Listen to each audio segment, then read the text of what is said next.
بسم اللہ الرحمن الرحیم۔ السلام علیکم ناظرین، آج جس شخصیت کے بارے میں ہم بات کرنے والے ہیں، یہ شخصیت کسی تعارف کی محتاج نہیں ہے۔ ہر مسلمان اس نام سے واقف ہے۔ یہ نام ہے امام ابو حنیفہ رحمۃ اللہ علیہ کا، جن کو دنیا امام اعظم کے نام سے بھی جانتی ہے۔ ناظرین، اس نام سے تو ہر کوئی واقف ہے، لیکن امام ابو حنیفہ رحمۃ اللہ علیہ کی خدمات کیا ہیں، آپ رحمۃ اللہ علیہ کا مقام کیا ہے، اور اسلامی تعلیمات کی ترویج میں آپ رحمۃ اللہ علیہ کی کیا خدمات ہیں، یہ بہت کم لوگ جانتے ہیں۔ آج کی ویڈیو میں حضرت امام ابو حنیفہ رحمۃ اللہ علیہ کی زندگی کے حالات و واقعات پر تفصیلی روشنی ڈالیں گے، لہٰذا آپ سے گزارش ہے کہ ویڈیو کو مکمل دیکھیے گا۔ ناظرین، آپ کو بتاتے چلیں کہ حضرت امام اعظم رحمہ اللہ کا اسم گرامی نعمان اور کنیت ابو حنیفہ ہے۔ ولادت 80 ہجری میں عراق کے کوفہ شہر میں ہوئی۔ آپ فارسی النسل تھے، والد کا نام ثابت تھا، اور آپ کے دادا نعمان بن مرزبان کابل کے آیان و اشراف میں بڑی فہم و فراست کے مالک تھے۔ آپ کے پردادا مرزبان فارس کے ایک علاقے کے حاکم تھے۔ آپ کے والد حضرت ثابت رحمہ اللہ بچپن میں حضرت علی رضی اللہ تعالیٰ عنہ کی خدمت میں لائے گئے، تو حضرت علی رضی اللہ تعالیٰ عنہ نے آپ اور آپ کی اولاد کے لیے برکت کی دعا فرمائی، اور دعا اس طرح قبول ہوئی کہ امام ابو حنیفہ رحمۃ اللہ علیہ جیسے عظیم محدث و فقیہ اور عابد و زاہد شخصیت پیدا ہوئی۔ ناظرین، یاد رہے کہ امام ابو حنیفہ رحمۃ اللہ علیہ نے بنو امیہ کا آخری اور بنو عباس کا ابتدائی دور حکومت دیکھا تھا، اور ان حکمرانوں کے دور میں زندگی بسر کی جو علماء کے قدردان تھے۔ انہیں حکومت کی جانب سے وافر مقدار میں مالی وسائل مہیا کیے جاتے، جس سے ان کی گزر بسر خوشحالی سے ہوتی اور انہیں تلاش روزگار کی ضرورت ہی نہ محسوس ہوتی۔ لیکن امام ابو حنیفہ رحمۃ اللہ علیہ نے خودداری کا قابل رشک مظاہرہ کرتے ہوئے عزت نفس اور علمی وقار کو پیش نظر رکھا، اور اپنی اقتصادی حالت کو حکومت کا مرہون منت نہ ہونے دیا۔ انہوں نے پوری زندگی خود کما کر کھایا، اور ان کی مقدور بھی یہی کوشش رہی کہ ان کا ہاتھ بلند رہے، کیونکہ دینے والا ہاتھ لینے والوں سے بہتر ہوتا ہے۔ روایات بتاتی ہیں کہ آپ رحمۃ اللہ علیہ نے امور تجارت کو سر انجام دینے کے لیے وقت مخصوص کر رکھا تھا۔ آپ ریشم اور اس سے تیار کردہ کپڑوں کی تجارت کیا کرتے تھے۔ عراق کے مختلف شہروں میں تجارتی کام کا خوب چلن تھا۔ ان کی ایک مشہور و معروف منڈی بھی تھی، جس میں خرید و فروخت کے لیے لوگ آتے رہتے تھے۔ وہاں پوری صداقت اور امانت سے لین دین ہوتا، لوگ بڑے اطمینان سے سودا سلف خریدتے، کسی کو اندیشہ نہ ہوتا اور نہ ہی کوئی خطرہ محسوس کرتا۔ لوگوں کو منڈی میں خریدنے کے لیے اعلیٰ اور نفیس ورائٹی ملتی، جس سے بلند ذوقی کا احساس پیدا ہوتا۔ تجارت سے امام موصوف کو خاطر خواہ نفع حاصل ہوتا، اور اللہ کے فضل و کرم سے وافر مقدار میں مال و دولت میسر آتا۔ حلال کماتے اور اپنے مال کو اس کی اصلی جگہ پر خرچ کرتے۔ عرف عام میں یہ بات مشہور تھی کہ جب سال پورا ہو جاتا تو آپ تجارت سے حاصل ہونے والے تمام منافع کا حساب لگاتے۔ اپنے ذاتی اخراجات کے لیے مال رکھنے کے بعد باقی مال سے علماء، محدثین، فقہاء اور طلباء کے لیے ضروری اشیاء، خوراک اور لباس خریدتے، اور کچھ جیب خرچ کے لیے انہیں نقد رقم فراہم کرتے ہوئے فرماتے، یہ مال تمہارا ہے، اللہ سبحانہ و تعالیٰ نے میرے ہاتھ سے تمہارے مال میں منافع عطا کیا ہے، باخدا میں اپنے مال سے تمہیں کچھ نہیں دے رہا، یہ اللہ کا خاص فضل ہے جو میرے ذریعے آپ تک پہنچ رہا ہے۔ اللہ کے رزق میں اللہ کے سوا کوئی دم نہیں مار سکتا۔ امام ابو حنیفہ رحمۃ اللہ علیہ کی جود و سخا کی خبریں مشرق و مغرب میں پھیل چکی تھیں۔ خاص طور پر اپنے ہم نشینوں اور ساتھیوں پر بے دریغ خرچ کیا کرتے تھے۔ ایک روز امام موصوف کا ایک ہم نشین منڈی میں آیا، اور اس نے آپ رحمہ اللہ سے کہا، اے ابو حنیفہ، مجھے ریشم کا کپڑا چاہیے۔ امام صاحب نے پوچھا، کس رنگ کا کپڑا مطلوب ہے؟ اس نے رنگ کے بارے میں وضاحت کی۔ آپ رحمۃ اللہ علیہ نے فرمایا، صبر کرو، اس رنگ کا کپڑا ملتے ہی تیرے لیے محفوظ کر لوں گا۔ ایک ہفتہ گزر جانے کے بعد مطلوبہ کپڑا ملا تو آپ لے کر اپنے ساتھی کے گھر گئے اور اس سے کہا، لیجئے، آپ کی پسند کے مطابق کپڑا مل گیا ہے۔ اس نے دیکھا تو اسے بہت پسند آیا۔ پوچھا، کتنی قیمت پیش کروں؟ فرمایا، صرف 1 درہم۔ اس نے بڑے تعجب سے پوچھا، صرف 1 درہم؟ آپ نے فرمایا، ہاں۔ اس نے کہا، آپ میرے ساتھ مذاق کر رہے ہیں؟ مذاق نہیں کر رہا، دراصل میں نے یہ اور اس کے ساتھ دوسرا کپڑا 20 دینار اور 1 درہم کا خریدا تھا۔ دوسرے کپڑے سے میرے پیسے پورے ہو گئے ہیں، یہ باقی رہ گیا تھا۔ آپ سے 1 درہم کا مطالبہ اس لیے کر رہا ہوں کہ میں اپنے ساتھیوں سے منافع نہیں لیا کرتا۔ ناظرین، یہ آپ رحمۃ اللہ علیہ کے اعلیٰ اخلاق تھے اور آپ کی شان تھی کہ کاروبار میں صرف منافع کو ہی ملحوظ خاطر نہیں رکھا، بلکہ آپ نے ترجیح اپنے تعلقات کو دی ہے۔ اس کے برعکس آج کل کے کاروباریوں کی بات کی جائے تو ان کی کوشش ہوتی ہے کہ اپنوں سے بھی دگنا منافع حاصل کیا جائے۔ ناظرین، ایک اور واقعہ آپ رحمۃ اللہ علیہ کا یوں منقول ہے کہ ایک بوڑھی عورت نے امام صاحب سے ریشم کا کپڑا مانگا۔ آپ نے مطلوبہ کپڑا اس کے لیے نکالا۔ اس نے کہا، میں ایک عمر رسیدہ عورت ہوں، اشیاء کی قیمتوں کا مجھے علم نہیں، برائے مہربانی آپ مجھے تھوڑے سے منافع پر کپڑا دے دیں، میں ایک کمزور ناتواں عورت ہوں۔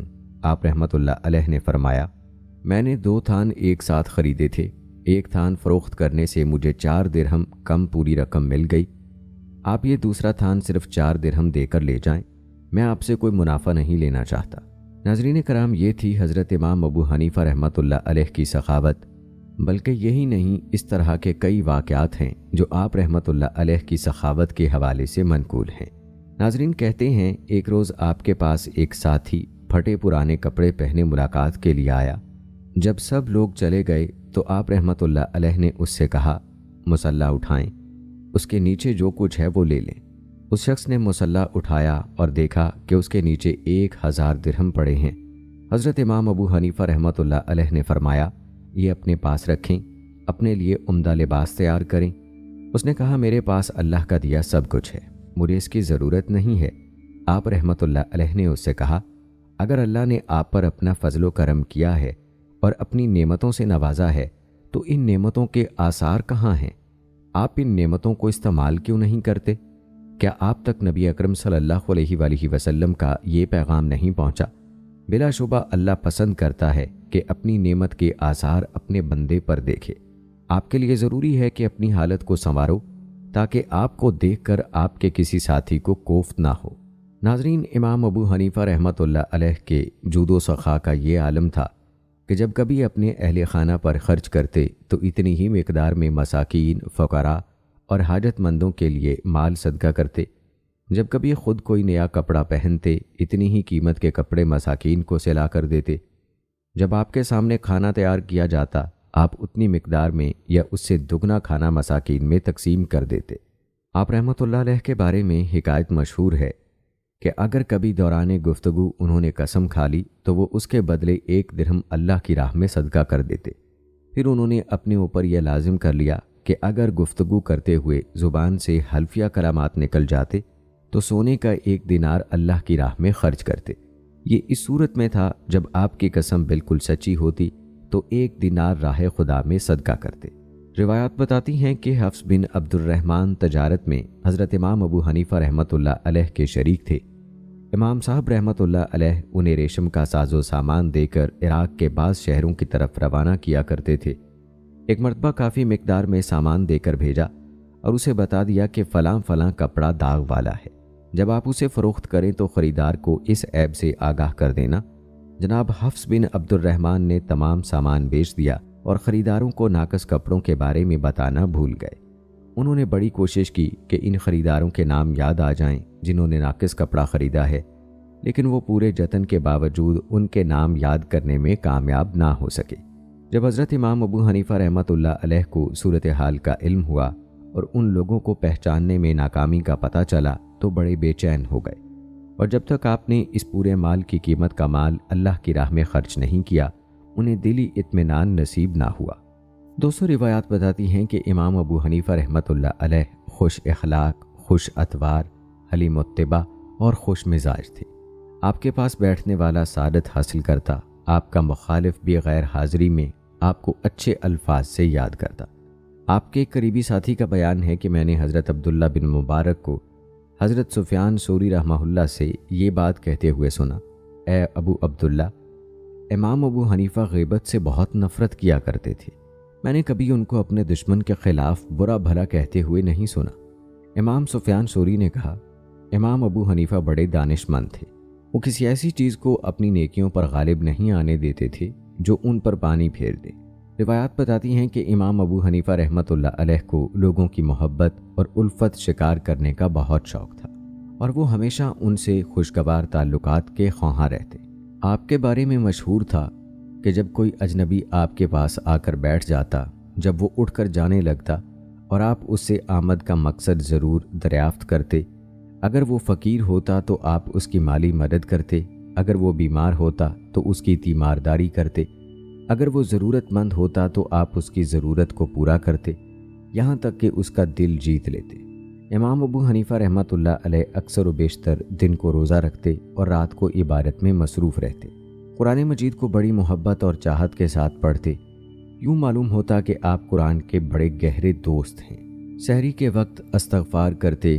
کثرت عبادت اور اس میں مگن ہونے کا اصلی سبب یہ تھا کہ ایک دن انہوں نے لوگوں میں سے چند افراد کو یہ کہتے ہوئے سن لیا تھا کہ یہ شخص بڑا عبادت گزار ہے، رات بھر عبادت میں مصروف رہتا ہے۔ جب آپ نے اپنے بارے میں یہ بات سنی تو فرمانے لگے کہ میرا طرز عمل تو لوگوں کے جذبات کے بالکل برعکس ہے، کیوں نہ میں ویسا ہی بن جاؤں جیسا لوگ میرے بارے میں خیال کرتے ہیں۔ پھر انہوں نے عزم کر لیا کہ میں زندگی بھر اپنے سر کے نیچے تکیہ نہیں لوں گا۔ پھر ان کی یہ عادت بن گئی کہ رات کا بیشتر حصہ عبادت میں صرف کرتے۔ جب رات تاریکی کی چادر کو کائنات پر پھیلا دیتی، جب لوگ نیند کے مزے لینے لگتے تو یہ عمدہ لباس پہنتے، داڑھی میں کنگھی کرتے، خوشبو لگاتے، پھر محراب میں قیام، رکوع اور سجدے کی حالت میں رات کا بیشتر حصہ گزار دیتے۔ کبھی گڑ گڑا کر اللہ کے حضور دعائیں مانگتے اور کبھی قرآن پاک کی آیات بار بار پڑھتے جاتے اور اللہ کی خشیت سے زاروں کے تار ایسا روتے جس سے دل دہل جاتے۔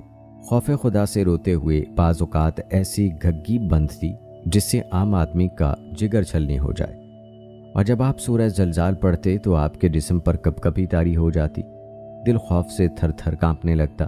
اپنی داڑھی کو ہاتھ میں پکڑ کر یہ کہتے، اے ذرا برابر نیکی کا بدلہ دینے والے، اے ذرا برابر شر کی سزا دینے والے، اپنے بندے نعمان کو جہنم کی آگ سے بچا لینا۔ الہی اپنے بندے کو ان برائیوں سے دور کر دے جو جہنم کے قریب کرنے کا باعث بنتی ہیں۔ یا ارحم الراحمین، اپنی رحمت کے وسیع سائے میں اپنے بندے کو داخل کر لے۔ دوستو، امام اعظم امام ابو حنیفہ رحمۃ اللہ علیہ کا ایک واقعہ کتابوں میں یوں منقول ہے کہ ایک روز امام ابو حنیفہ رحمۃ اللہ علیہ امام مالک کے پاس آئے۔ وہاں چند ساتھی اور بھی بیٹھے ہوئے تھے۔ جب ملاقات کر کے واپس چلے گئے تو امام مالک نے ساتھیوں سے پوچھا، کیا تم جانتے ہو کہ یہ ایک شخص کون ہے؟ سب نے کہا کہ نہیں، ہم تو نہیں جانتے۔ آپ نے فرمایا، یہ نعمان بن ثابت ہیں۔ یہ وہ شخص ہیں کہ اگر یہ ستون کو کہہ دے کہ یہ سونے کا ہے، اسے ثابت کرنے کے لیے ایسے دلائل دے گا کہ مد مقابل کو تسلیم کرنے کے بغیر کوئی چارہ کار نہ ہوگا۔ وہ دلائل سے مروب ہو کر تسلیم کر لے گا کہ واقعی یہ سونے کا ہی ہے۔ دوستو، حضرت امام مالک رحمہ اللہ کے اس قول سے معلوم ہوتا ہے کہ اللہ تعالیٰ نے آپ رحمہ اللہ کو کیسی عظیم ذہانت اور فطانت عطا فرما رکھی تھی۔ یاد رکھیں، امام ابو حنیفہ نے قوت استدلال، بیدار مغزی اور زود فہمی کے بارے میں کوئی مبالغہ آرائی سے کام نہیں لیا۔ تاریخ و سیر کی کتابوں میں ایسے واقعات درج ہیں جن سے پتہ چلتا ہے کہ امام صاحب رحمہ اللہ اپنے مد مقابل کو دلائل سے ایسا زج کرتے کہ وہ بات کرنے کے قابل ہی نہ رہتا۔ جیسا کہ امام مالک نے ان کے بارے میں فرمایا کہ اگر یہ اپنے مد مقابل کو کہتے ہیں کہ تیرے سامنے جو مٹی پڑی ہے یہ سونا ہے، تو اسے سونا ثابت کرنے کے لیے ایسے دلائل دیں گے کہ آخر کار اسے تسلیم کرنا پڑے گا کہ واقعی یہ سونا ہے۔ اسی طرح اگر کسی دینی مسئلے میں ایک موقف اختیار کر لیں تو اسے حق ثابت کرنے میں یہ بدطولی رکھتے ہیں۔ روایت منقول ہے کہ کوفہ میں ایک ایسا گمراہ شخص رہائش پذیر تھا جسے بعض لوگ قدر کی نگاہ سے دیکھتے تھے اور اس کی باتیں غور سے سنا کرتے۔ اس نے ایک دفعہ لوگوں سے کہا، نعوذ باللہ، عثمان بن عفان رضی اللہ تعالی عنہ یہودی ہیں اور وہ اسلام قبول کرنے کے بعد بھی یہودی ہی رہا۔ امام ابو حنیفہ نے جب یہ بات سنی تو آپ کے تن بدن میں آگ لگ گئی۔ آپ فوراً اس کے پاس پہنچے، اس سے ملاقات کی اور فرمایا، آج میں ایک خاص کام کے لیے آیا ہوں۔ اس نے کہا، چشم روشن دل ماشاد، فرمائیے کیا کام ہے؟ سر آنکھوں پر، خوش آمدید، آپ فرمائیں۔ آپ جیسے معزز انسان کی بات کو قبول کرنا سعادت ہے۔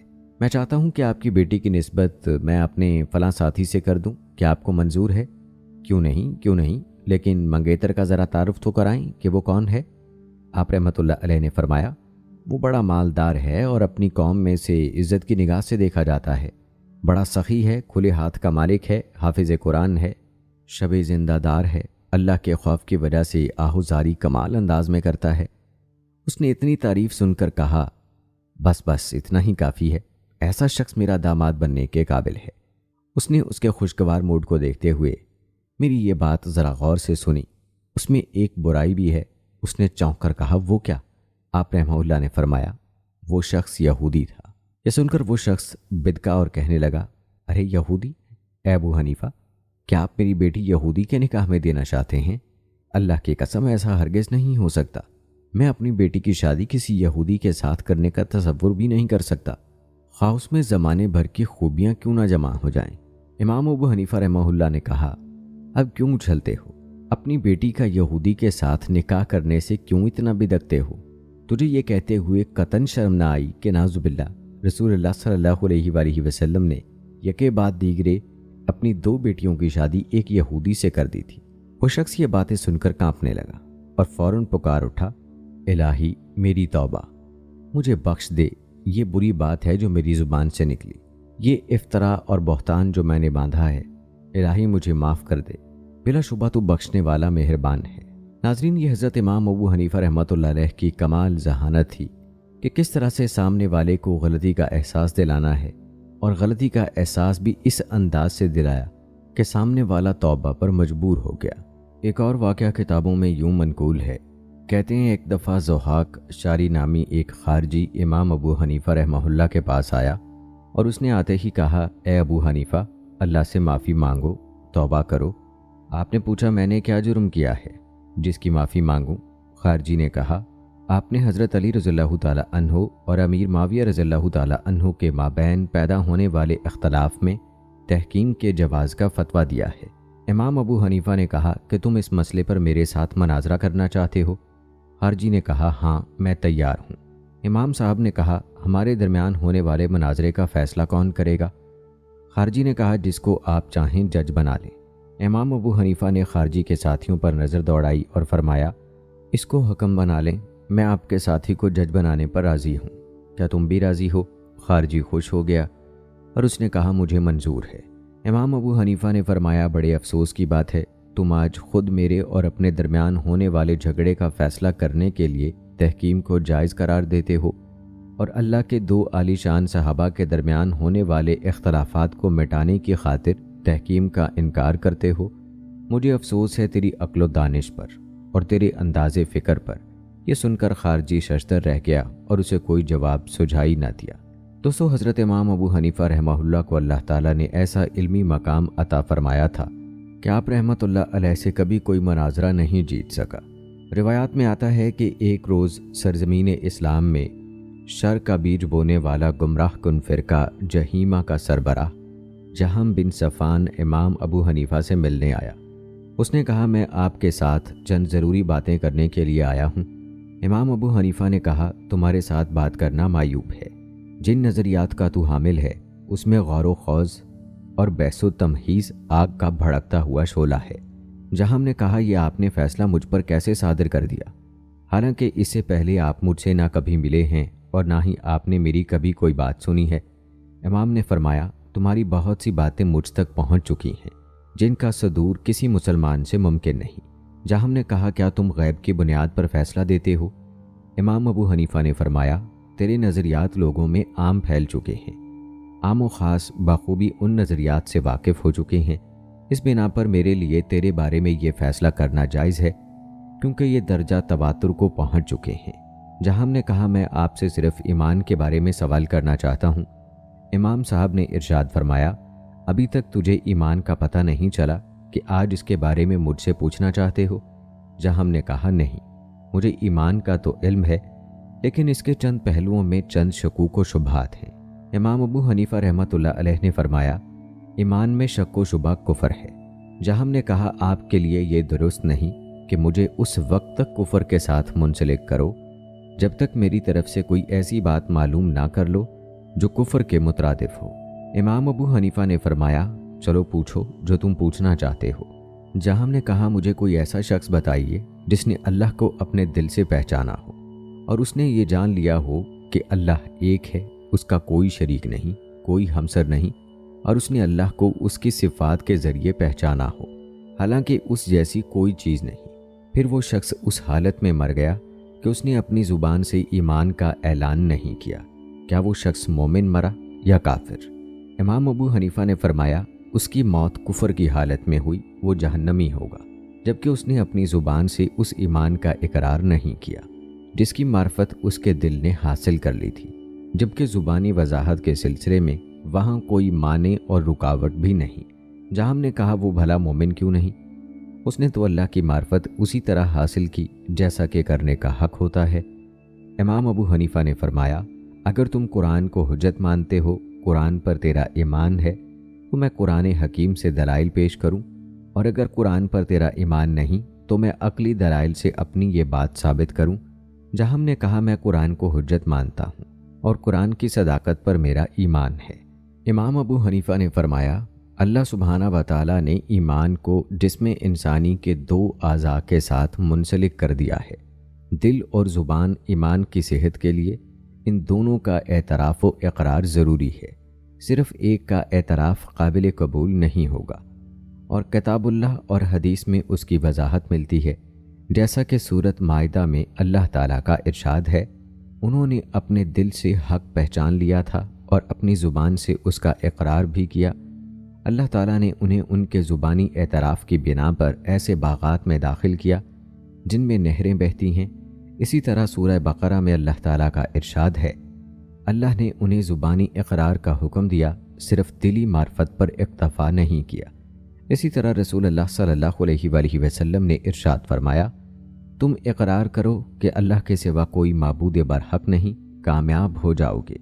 آپ نے صرف دلی معرفت کو فلاح و کامیابی کا معیار قرار نہیں دیا بلکہ اس کے ساتھ زبانی اقرار کو بھی لازمی قرار دیا۔ اسی طرح آپ صلی اللہ علیہ وآلہ وسلم نے یہ بھی ارشاد فرمایا جس نے لا الہ الا اللہ کہا وہ جہنم سے نکل جائے گا۔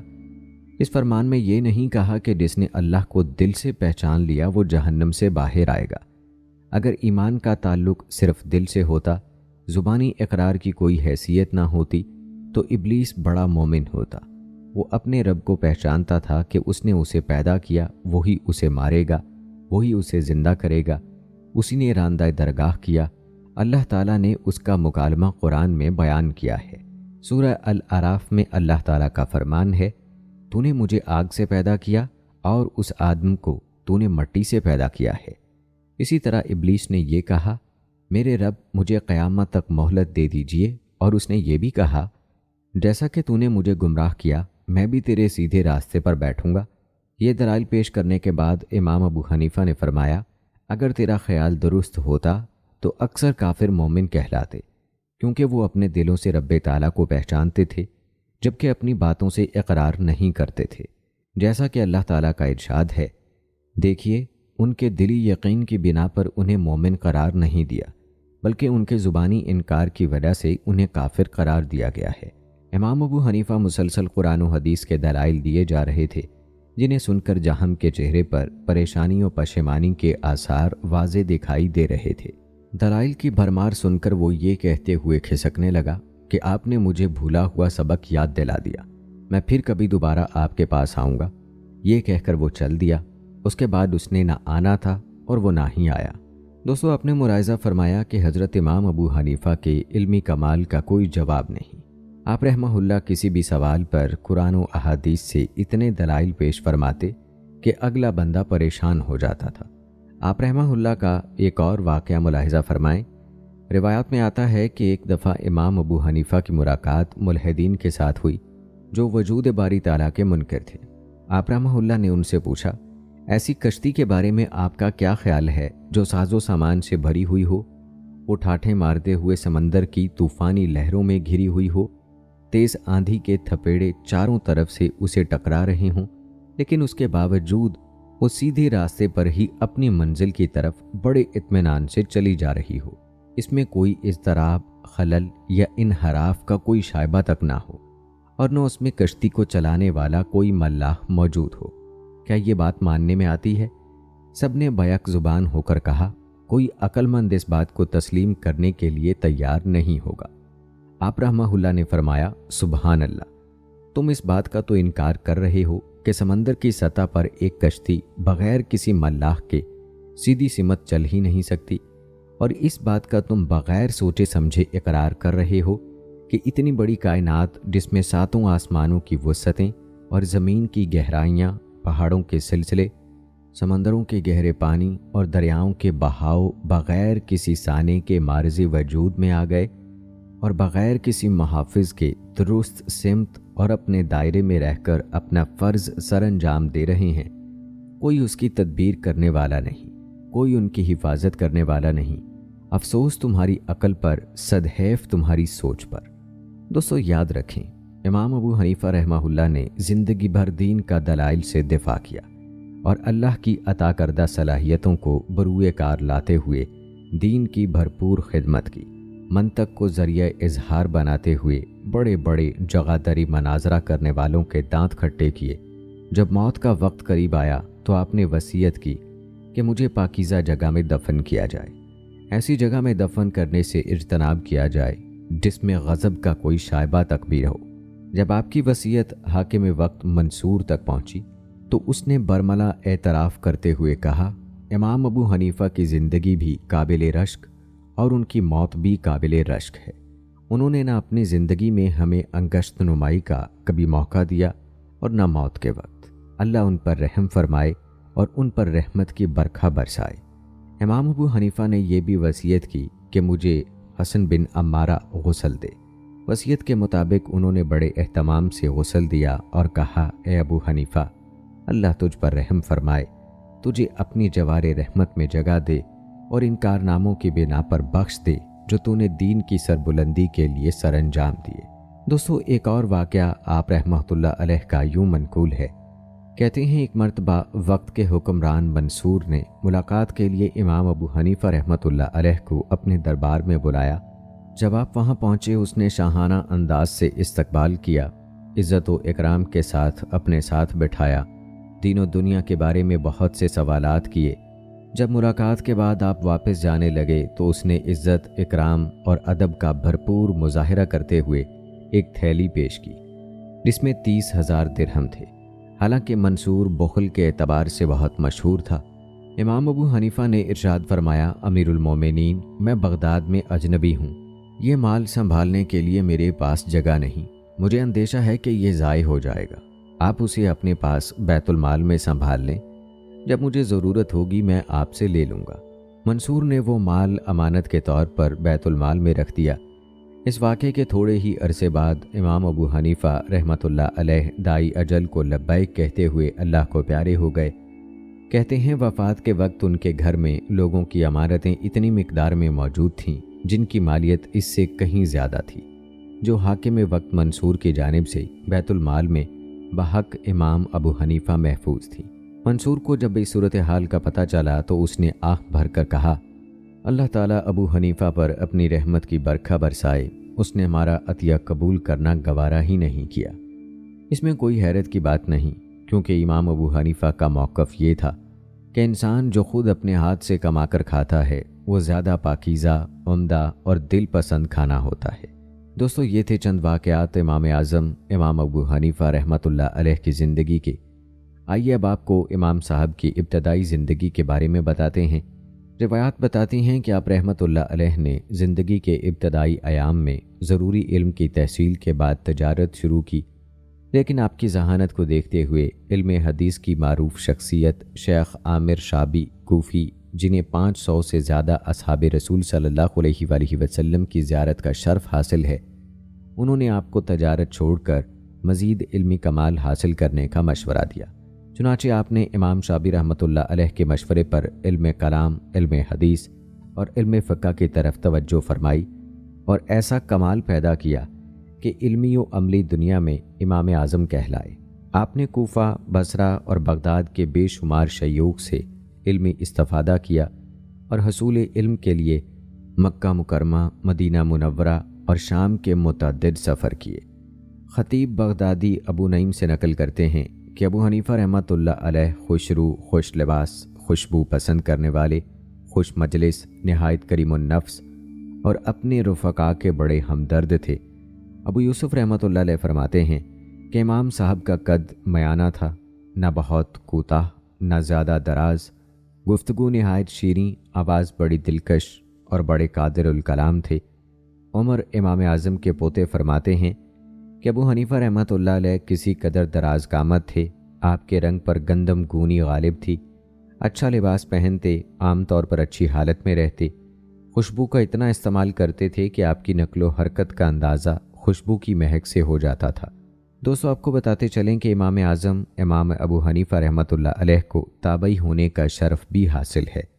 اس حوالے سے مورخ ابن خلکان لکھتا ہے کہ امام صاحب نے 4 صحابہ رضوان اللہ مجمعین کو پایا ہے۔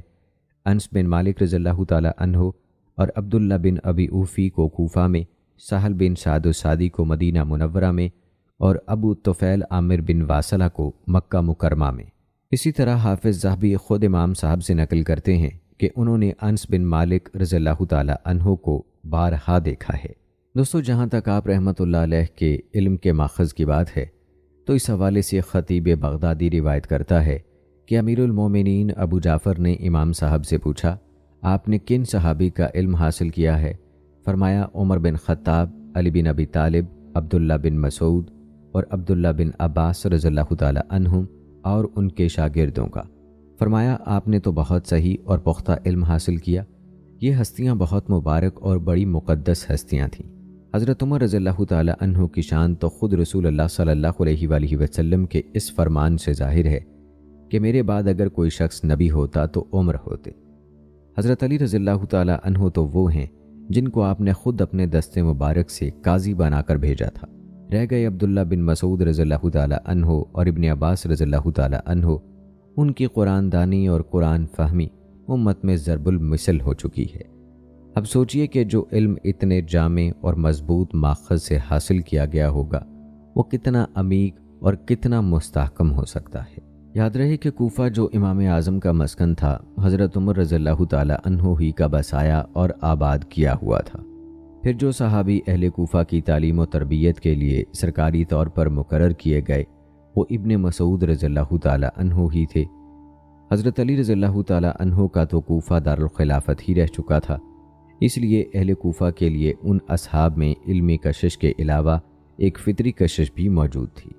کسی مجتہد کے متعلق یہ خیال قائم کرنا کہ اس کے استفادہ کا مطلب یہ تھا کہ وہ ہر جزئی میں ایک مقلد کی طرح اتباع کرتا ہوگا، انتہائی درجے کی ناواقفیت ہے، بلکہ اس کا مطلب یہ ہو سکتا ہے کہ ان کے زیر تربیت رہ کر اس کا جو علمی مذاق اور انداز طبیعت قائم ہو چکا تھا وہ ان حضرات ہی سے ملتا جلتا تھا۔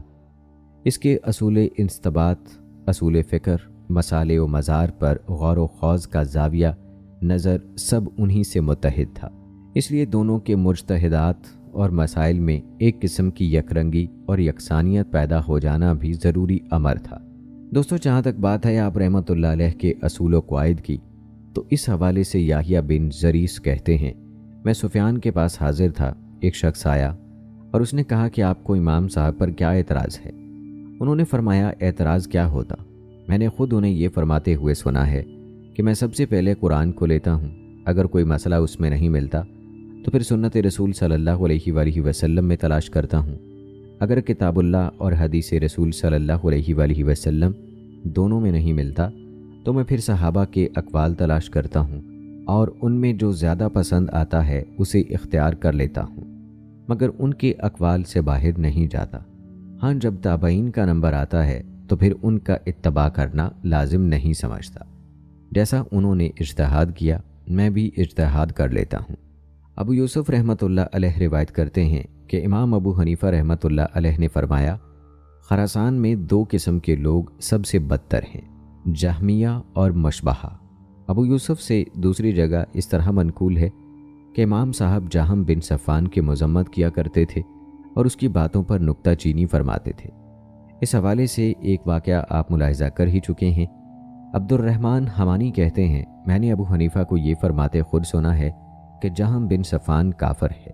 ناظرین، محدثین کی نظروں میں امام اعظم کا کیا مقام تھا؟ آئیے اس حوالے سے چند روایات بیان کرتے ہیں۔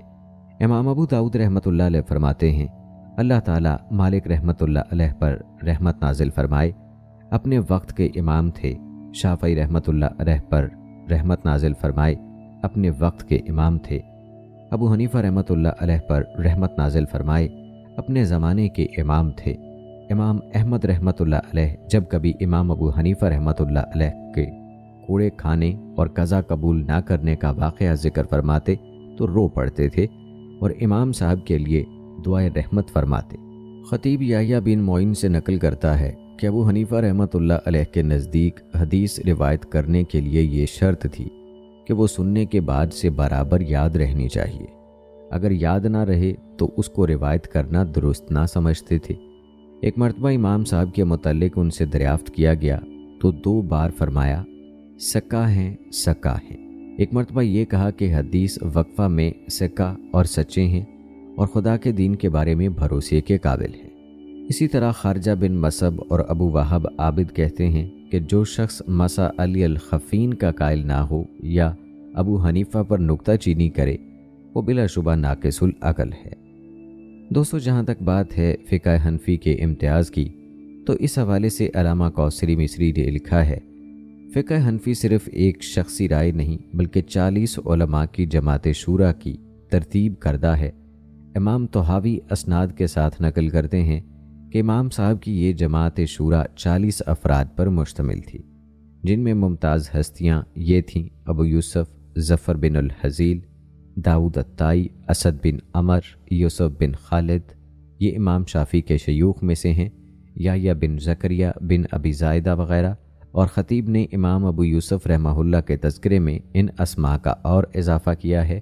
اسد بن عمر بیان کرتے ہیں کہ امام صاحب کی خدمت میں پہلے ایک مسئلے کے مختلف جوابات پیش کیے جاتے، پھر جو اس کا سب سے زیادہ تحقیق جواب ہوتا آپ ارشاد فرماتے۔ اسی طرح ایک مسئلہ 3 دن زیر بحث رہتا، اس کے بعد کہیں وہ لکھا جاتا تھا۔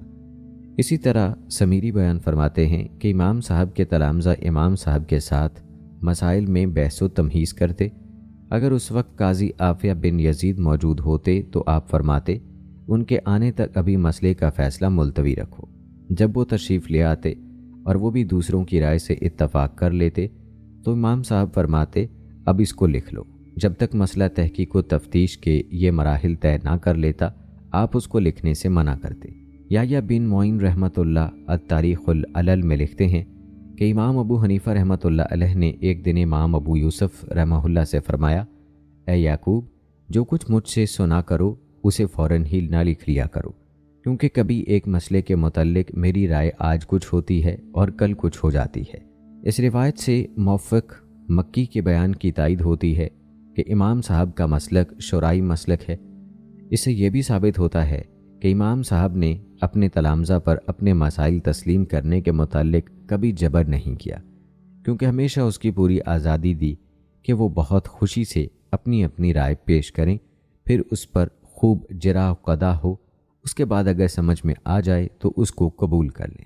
ناظرین، اس بیان سے یہ بھی ظاہر ہوتا ہے کہ امام صاحب کی مجلس شورا نقلی و عقلی ہر 2 لحاظ سے بہت مکمل مجلس تھی۔ اس میں اگر حفاظ و محدثین، عربیت و تفسیر کے جاننے والے شامل تھے تو ظفرین، حزیل جیسے میزان عقل پر تولنے والے بھی موجود تھے۔ انہی اہل علم و فہم علماء کے تبادلہ خیالات کا نتیجہ تھا کہ مسئلے کا ہر پہلو اتنا صاف ہو جاتا تھا، اس کے مصالح مزار سب اس طرح سامنے آ جاتے تھے کہ زمانے کی ہر ضرورت کی اس میں پوری رعایت ہو جاتی تھی۔ خطیب امام ابو یوسف رحمۃ اللہ علیہ کے تذکرے میں لکھتے ہیں کہ کسی شخص نے وقی سے کہا، ابو حنیفہ نے اس مسئلے میں غلطی کی ہے۔ وقی نے فرمایا، ابو حنیفہ رحمہ اللہ غلطی کیسے کر سکتے ہیں، جبکہ ان کے ساتھ ابو یوسف، وظفر جیسے قیاس کے ماہر یحییٰ بن ابی زائدہ، حفص بن غیاث، حبان و منزل جیسے حفاظ حدیث اور قاسب بن مان جیسے لغت عربیت کے جاننے والے، داؤد طائی اور فضیل بن ایاز جیسے زہد و متقی شامل ہوں۔ اگر وہ غلطی کھائیں گے تو کیا یہ لوگ ان کی اصلاح نہ کریں گے؟ دراصل فقہ حنفی کی عام مقبولیت کا من جملہ دیگر اسباب کے ایک سبب یہ بھی تھا، مگر ان کا یہی کمال محدثین کی نظروں میں موجب نقصان بن گیا تھا۔ ظاہر ہے کہ عام محدثین کا طور فکر بالکل اس سے جداگانہ تھا۔ وہ اس تمام غور و خوض کو رائے کی مداخلت تصور کرتے تھے اور وہ اس میں بڑی حد تک معذور بھی تھے، کیونکہ آئین شریعت کی اس طرح تربیت و تشکیل کا امت میں یہ پہلا قدم تھا۔ اس اوپری نظروں سے دیکھا جانا چاہیے تھا۔ یہ دوسری بات ہے کہ پھر شدہ دوسرے اماموں کو بھی اس ترتیب کی ضرورت محسوس ہوئی، حتیٰ کہ کوئی امام ایسا نہیں رہا جس کی فقہ بالآخر اس مرتب شکل پر نہ آ گئی ہو۔ دوستو، جہاں تک بات ہے کہ فقہ حنفی کے امتیازی اصول کیا کیا ہیں اور کیا ان کو مداخلت رائے سے تعبیر کیا جا سکتا ہے، تو ان تمام کا تذکرہ اس مختصر ویڈیو میں نہیں کیا جا سکتا۔ مثال کے طور پر یہاں صرف ایک دو مثالیں پیش کرتے ہیں جن پر غور کرنے کے بعد آپ فقہ حنفی کی گہرائی معلوم کر سکیں گے، اور اس کے بعد یہ یقین کرنا بھی آسان ہو جائے گا کہ محدثین کی فقہ حنفی سے برہمی اور حنفیہ کی معذوری دونوں اپنی اپنی جگہ بجا ہیں۔ امام شاطبی رحمہ اللہ ابن عبد البر سے نقل کرتے ہیں کہ بہت سے محدثین امام صاحب پر طعن کرنا اس لیے جائز سمجھتے تھے کہ ان کے نزدیک آپ نے بہت سی صحیح اخبار احاد کو ترک کر دیا تھا، حالانکہ امام صاحب کا ضابطہ یہ تھا کہ آپ پہلے خبر واحد کا اس باب کی دوسری احادیث کے ساتھ موازنہ کر کے دیکھتے، قرآن کریم کے بیان سے بھی ان کو ملاتے۔ اگر وہ قرآن کریم اور ان احادیث کے بیان کے مطابق ہو جاتی تو ان پر عمل کر لیتے، ورنہ انہیں شاذ قرار دیتے اور عمل نہ کرتے۔ ناظرین، روایات بتاتی ہیں کہ ایک وقت ایسا آیا کہ عباسی خلیفہ ابو جعفر منصور نے حضرت امام ابو حنیفہ رحمۃ اللہ علیہ کو عہدہ قضا پیش کیا، لیکن آپ نے معذرت چاہی تو وہ اپنے مشورے پر اصرار کرنے لگا۔ چنانچہ آپ نے صراحتاً انکار کر دیا اور قسم کھا لی کہ وہ یہ عہدہ قبول نہیں کر سکتے، جس کی وجہ سے 146 ہجری میں آپ کو قید کر دیا گیا۔ حضرت امام ابو حنیفہ رحمۃ اللہ علیہ کی علمی شہرت کی وجہ سے قید خانے میں بھی تعلیمی سلسلہ جاری رہا، اور امام محمد رحمہ اللہ جیسے محدث و فقیہ نے جیل میں ہی امام ابو حنیفہ رحمۃ اللہ علیہ سے تعلیم حاصل کی۔ امام ابو حنیفہ رحمۃ اللہ علیہ کی مقبولیت سے خوفزدہ خلیفہ وقت نے امام صاحب کو زہر دلوا دیا۔ جب امام صاحب رحمہ اللہ کو زہر کا اثر محسوس ہوا تو سجدہ کیا اور اسی حالت میں وفات پا گئے۔ تقریباً 50,000 افراد نے نماز جنازہ پڑھی، بغداد کے خیزران قبرستان میں دفن کیے گئے۔ ناظرین، تاریخی روایات بتاتی ہیں کہ حضرت امام ابو حنیفہ رحمۃ اللہ علیہ کے انتقال کے بعد آپ کے شاگردوں نے حضرت امام ابو حنیفہ رحمۃ اللہ علیہ کے قرآن و حدیث و فقہ کے دروس کو کتابی شکل دے کر ان کے علم کے نفع کو بہت عام کیا، خاص کر جب آپ کے شاگرد قاضی ابو یوسف رحمہ اللہ عباسی حکومت میں قاضی القضاء کے عہدے پر فائز ہوئے تو انہوں نے قرآن و حدیث کی روشنی میں حضرت امام ابو حنیفہ رحمۃ اللہ علیہ کے فیصلوں سے حکومتی سطح پر عوام کو متعارف کرایا۔ چنانچہ چند ہی سالوں میں فقہ حنفی دنیا کے کونے کونے میں رائج ہو گیا، اور اس کے بعد یہ سلسلہ برابر جاری رہا، حتیٰ کہ عباسی و عثمانی حکومت میں مذہب ابی حنیفہ کو سرکاری حیثیت دے دی گئی۔ چنانچہ آج 1450 سال گزر جانے کے بعد بھی تقریباً 75% امت مسلمہ اس پر عمل پیرا ہے، اور اب تک امت مسلمہ کی اکثریت امام ابو حنیفہ رحمۃ اللہ علیہ کی قرآن و حدیث کی تفسیر و تشریح اور وضاحت و بیان پر ہی عمل کرتی چلی آ رہی ہے۔ ہندوستان، پاکستان، بنگلہ دیش اور افغانستان کے مسلمانوں کی بڑی اکثریت جو دنیا میں مسلم آبادی کا 60% سے زیادہ ہے، اسی طرح ترکی اور روس سے الگ ہونے والے ممالک نیز عرب ممالک کی ایک جماعت قرآن و حدیث کی روشنی میں حضرت امام ابو حنیفہ رحمۃ اللہ علیہ کے ہی فیصلوں پر عمل پیرا ہیں۔ اللہ تعالیٰ سے دعا ہے کہ اللہ تعالیٰ امام اعظم امام ابو حنیفہ رحمۃ اللہ علیہ کے مقبرے کو منور فرمائے اور ہمیں ان کی تعلیمات پر عمل پیرا ہونے کی توفیق عطا فرمائے، آمین ثم آمین۔ تو ناظرین کرام، یہ تھی ہماری آج کی ویڈیو۔ امید کرتے ہیں کہ آپ کو پسند آئی ہوگی۔ ہماری آج کی اس ویڈیو کے متعلق اپنی رائے کا اظہار کمنٹ باکس میں لازمی کیجیے گا۔ مجھے اگلی ویڈیو تک اجازت دیں۔ فی امان اللہ۔